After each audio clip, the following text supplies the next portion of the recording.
Subscribe करें गुरुजी world और bell icon को प्रेस करें सबसे पहले सिलेक्शन के लिए। जय हिंद साथियों, आप सभी का स्वागत करता हूं आप सभी के अपने चैनल गुरुजी वर्ल्ड में। साथियों, आज की इस वीडियो में पूरे बिहार शिक्षक भर्ती परीक्षा को कवर किया जाएगा और 50 ऐसे क्वेश्चन साथियों इस क्लास में आप लोग देखेंगे जो परीक्षा में आपको 100% गारंटी के साथ देखने को मिलेंगे।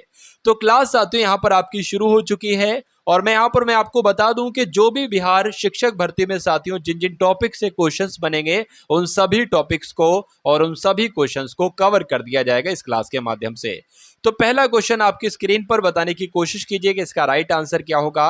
भारत का पहला स्वतंत्रता संग्राम 10 मई 1857 को हुआ था, बिल्कुल सही। लेकिन कहां से साथियों ये शुरू हुआ था, ये आपसे पूछा जा रहा है। तो मेरठ से ये शुरू हुआ था, इसलिए जिनका भी आंसर यहां पर है ऑप्शन नंबर सी तो बिल्कुल करेक्ट है। अगर आपसे साथियों यहां पर यह पूछ लिया जाए कि जब 1857 की क्रांति हुई थी तो उस समय साथियों गवर्नर जनरल कौन थे, तो कौन थे, तो लॉर्ड कैनिंग थे। यह भी आपको ध्यान रखना है। उसके बाद देखिए दूसरे नंबर का क्वेश्चन है कि लखनऊ में 1857 के विद्रोह का नेतृत्व किसने किया था। देखिए साथियों अलग अलग जगह पर अलग अलग लोगों ने 1857 की क्रांति का नेतृत्व किया था। जैसे कि अगर आपसे पूछ लिया जाए कि इलाहाबाद से किसने नेतृत्व किया था तो लियाकत अली ने, बरेली से किसने नेतृत्व किया था तो खान बहादुर खान ने। उसके अलावा दिल्ली से साथियों किन दो नामों को आपको ध्यान रखना है, तो बहादुर शाह जफर और बख्त खां का नाम।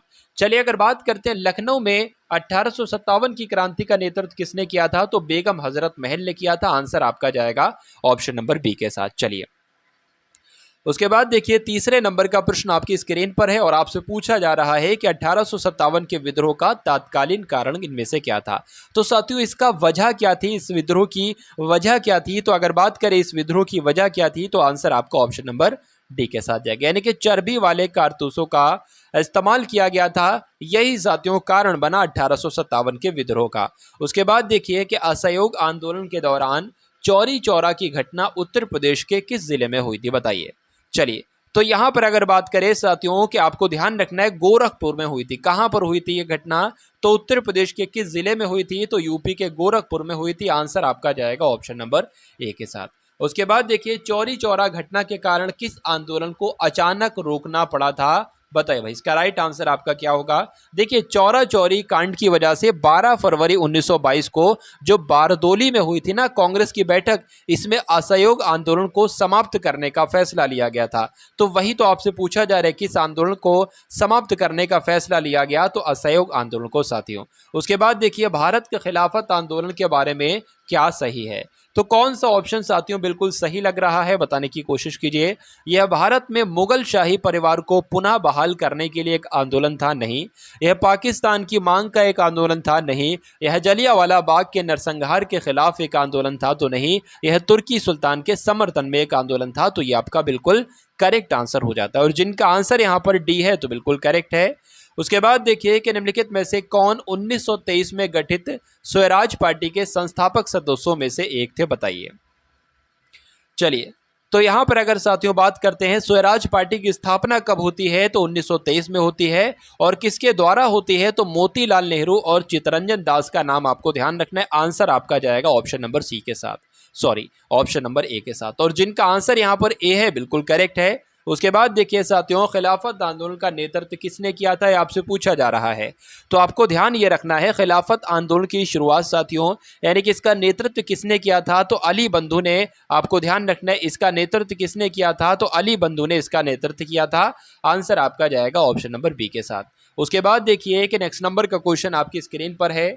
आपसे साथियों क्या पूछा जा रहा है, आपसे पूछा जा रहा है कि दक्षिण अफ्रीका से भारत लौटने के बाद महात्मा गांधी ने 1916 में किस विश्वविद्यालय में पहली बार सार्वजनिक तौर पर संबोधित किया था, बताइए। देखिए साथियों अगर आपको बिहार परीक्षा को क्रैक करना है कि बेहतर शानदार स्कोर के साथ, तो जो क्लासेस आपको दी जा रही हैं बिहार एग्जाम के लिए साथियों उन सभी क्लासेस को आप लोग अटेंड करेंगे डेली साथियों। कुछ डेज आपके लिए परीक्षा तक यहाँ पर क्लासेस चलने वाली हैं। तो चैनल को साथियों सब्सक्राइब करके बेल आइकन पर क्लिक कर लीजिए, क्योंकि वो कंटेंट आपको मिलने वाला है जो साथियों एग्जाम में आपसे सटीकता से पूछा जाएगा। चलिए तो साथियों क्या हो सकता है इस क्वेश्चन का बिल्कुल करेक्ट आंसर बताने की कोशिश करेंगे आप सभी लोग। तो क्या हो सकता है साथियों इस क्वेश्चन का राइट आंसर, आंसर की अगर बात करें तो बनारस हिंदू विश्वविद्यालय इस प्रश्न का बिल्कुल सही उत्तर हो जाता है।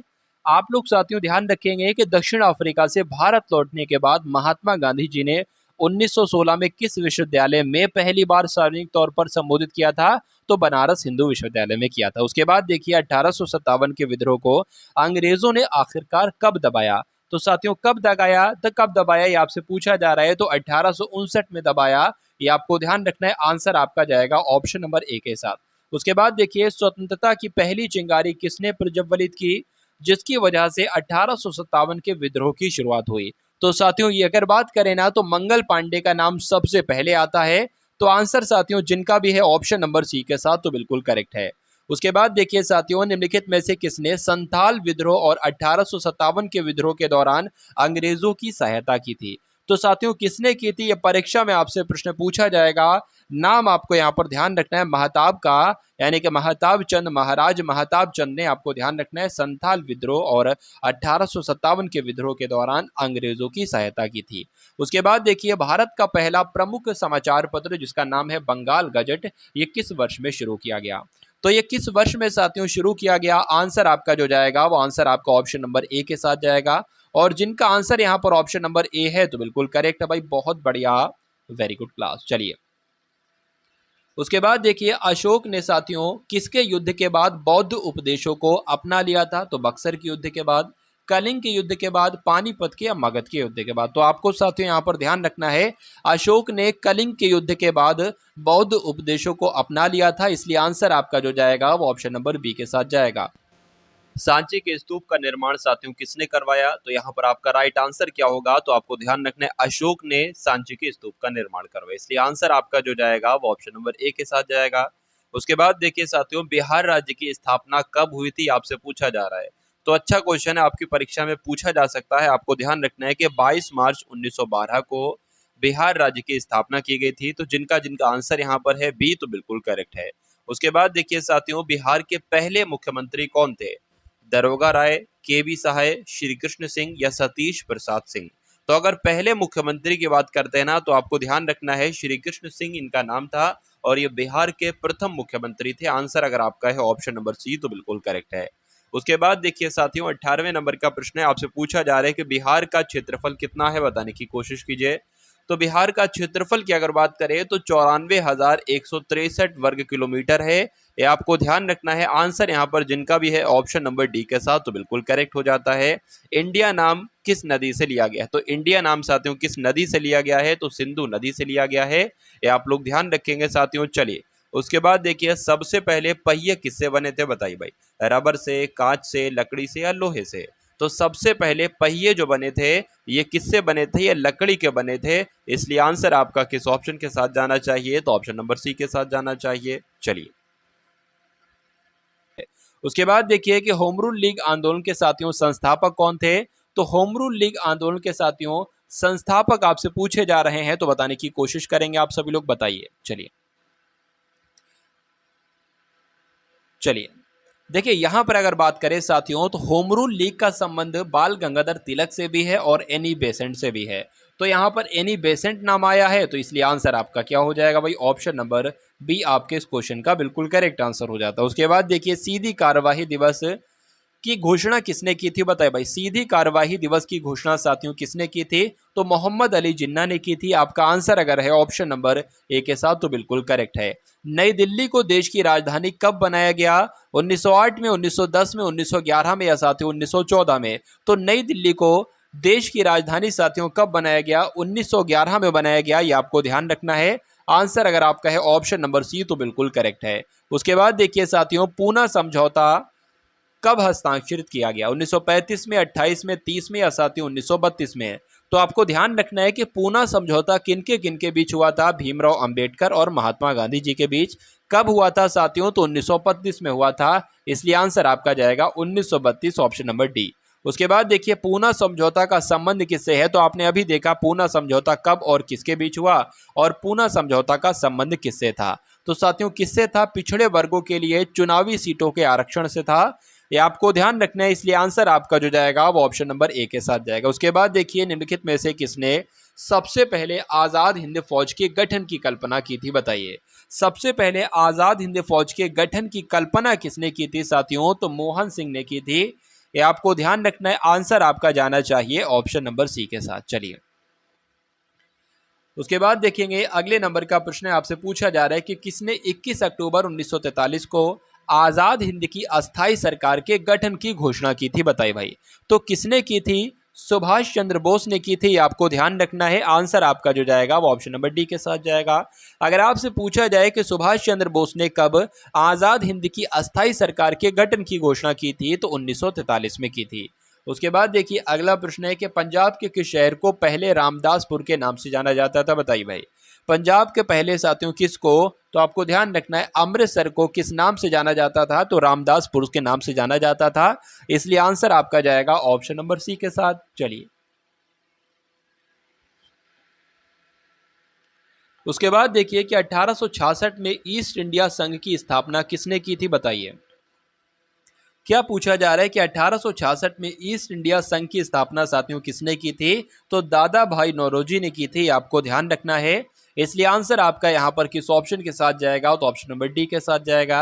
अगर आपसे पूछा जाए कि ईस्ट इंडिया संघ की स्थापना कब की गई, तो 1866 में की गई, जो कि ऑप्शन में प्रश्न में साथियों लिखा हुआ है। उसके बाद देखिए खुदाई खिदमतदार आंदोलन का संस्थापक था। उसने 1947 में दृढ़ता से भारत और पाकिस्तान के विभाजन का विरोध किया था। तो साथियों किसकी बात चल रही है? तो खान अब्दुल गफ्फार खान की बात चल रही है, इसलिए आंसर आपका जाना चाहिए ऑप्शन नंबर सी के साथ। उसके बाद देखिए किस व्यक्ति को बादशाह खान के नाम से साथियों जाना जाता है, बताने की कोशिश करेंगे आप सभी लोग इसका राइट आंसर क्या है। तो आपको साथियों ध्यान रखना है, अभी हम लोगों ने किसका जिक्र किया था? खान अब्दुल गफ्फार खान का जिक्र किया था, और इन्हीं को बादशाह खान के नाम से जाना जाता है, इसलिए आंसर आपका ऑप्शन नंबर सी के साथ। अब उसके बाद देखिए फ्रंटियर गांधी के नाम से साथियों किसे जाना जाता है? महात्मा गांधी जी को, खान अब्दुल गफ्फार खान को, या चक्रवर्ती राजगोपालाचारी को, या लाला लाजपत राय को, बताइए।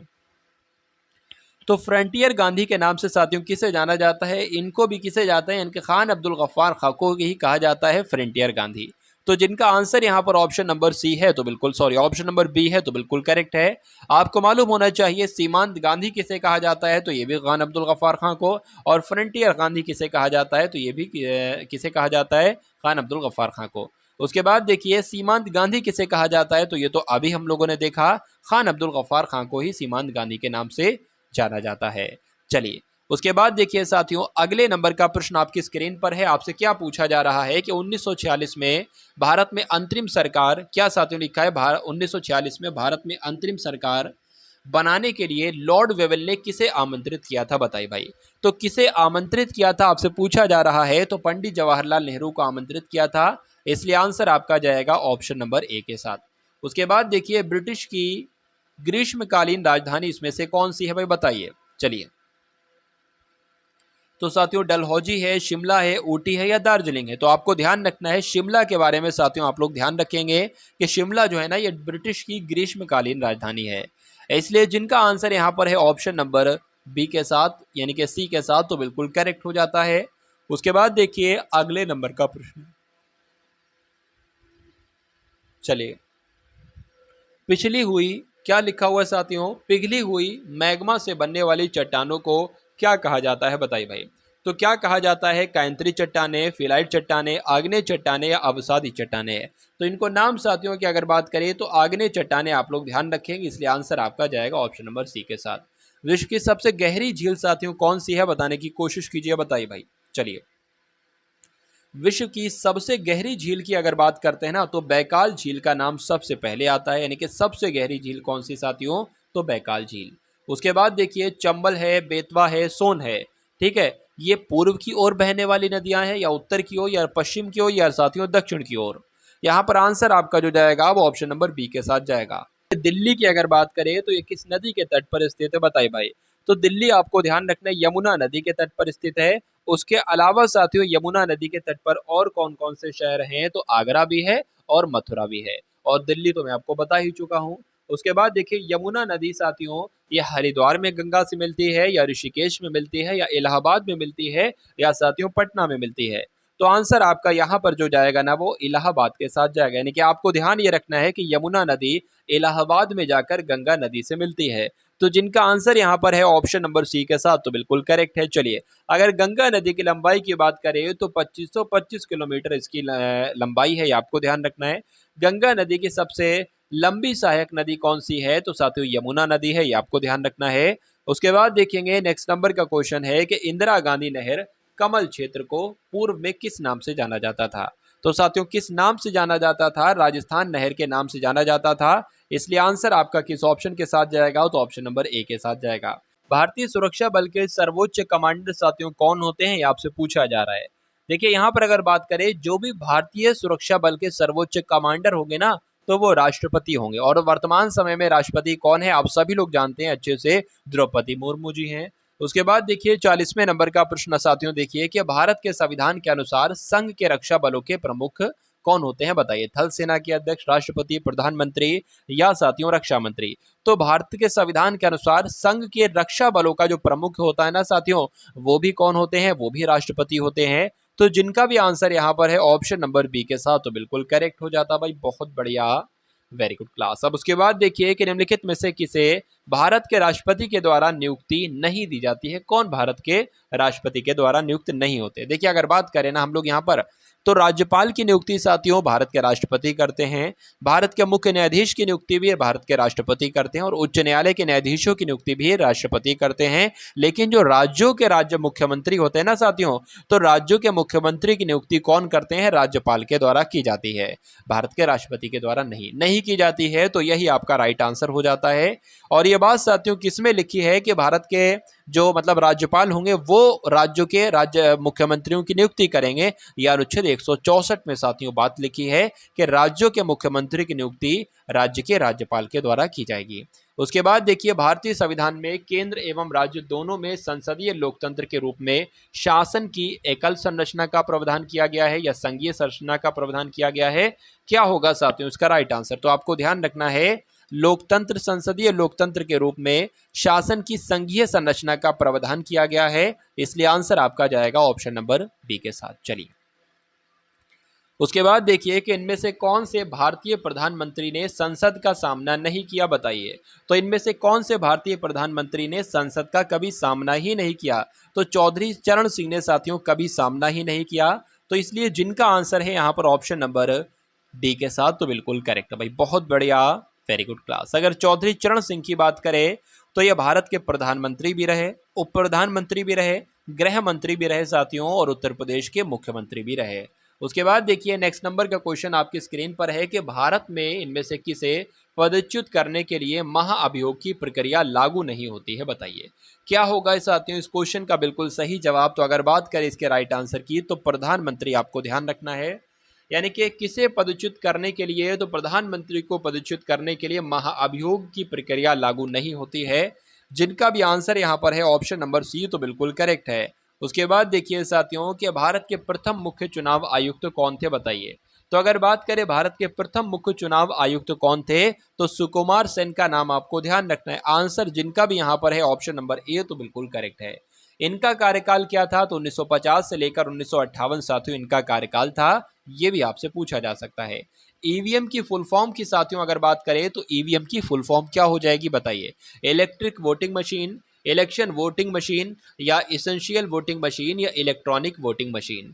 तो क्या होगी इसकी फुल फॉर्म, तो इलेक्ट्रॉनिक वोटिंग मशीन इसकी फुल फॉर्म हो जाएगी, ये आपको ध्यान रखना है, इसलिए आंसर आपका जाएगा ऑप्शन नंबर डी के साथ। उसके बाद देखिए भारतीय संविधान के किस अनुच्छेद के अंतर्गत हिंदी को संघ की राजभाषा घोषित किया गया है, क्या होगा साथियों। इस क्वेश्चन का बिल्कुल करेक्ट आंसर बताने की कोशिश कीजिए। तो अनुच्छेद आपको ध्यान रखना है, अनुच्छेद 343 का एक इस क्वेश्चन का बिल्कुल करेक्ट आंसर है, और जिनका आंसर यहाँ पर ऑप्शन नंबर बी है, तो बिल्कुल करेक्ट है। उसके बाद देखिए कि निम्नलिखित में से किस भाषा को भारत की अनुसूची भाषा का दर्जा प्राप्त नहीं है। अनुसूची भाषा का दर्जा प्राप्त नहीं है, तो मैथिली को तो है, नेपाली को भी है, डोगरी को भी है साथियों, लेकिन गढ़वाली को नहीं है। अब नहीं है तो यही आपके इस क्वेश्चन का बिल्कुल करेक्ट आंसर हो जाता है। उसके बाद देखिए कि किस व्यक्ति को बादशाह खान के नाम से जाना जाता था, बताइए भाई। मोहम्मद अली जिन्ना को, अब्दुल कलाम आज़ाद को, खान अब्दुल गफ्फार खान को साथियों, या खान अब्दुल गफ्फार खान को, या खान अब्दुल वली खान को? बताइए क्या हो सकता है। इस क्वेश्चन का बिल्कुल करेक्ट आंसर बताने की कोशिश करेंगे आप सभी लोग, बताइए भाई।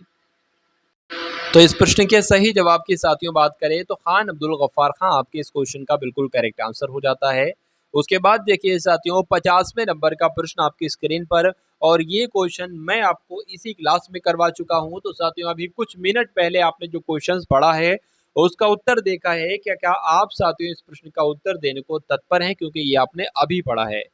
तो साथियों मुझे देखना है कि जो आप अभी पढ़ते हो क्या वो भूल जाते हो या लंबे समय तक याद रखते हो। तो आंसर एक बार साथियों कमेंट सेक्शन में बताएंगे कि 50वें नंबर के प्रश्न का उत्तर आपका क्या हो सकता है। तो ये साथियों 50 क्वेश्चंस आपकी परीक्षा के लिए, ठीक है, बिहार परीक्षा के लिए। उम्मीद करता हूँ आप सभी को क्लास पसंद आई होगी। अगर पसंद आई है तो क्लास को एक बार लाइक करके क्लास को शेयर करेंगे। मिलते हैं हम सभी लोग आने वाली वीडियो में। जय हिंद साथियों।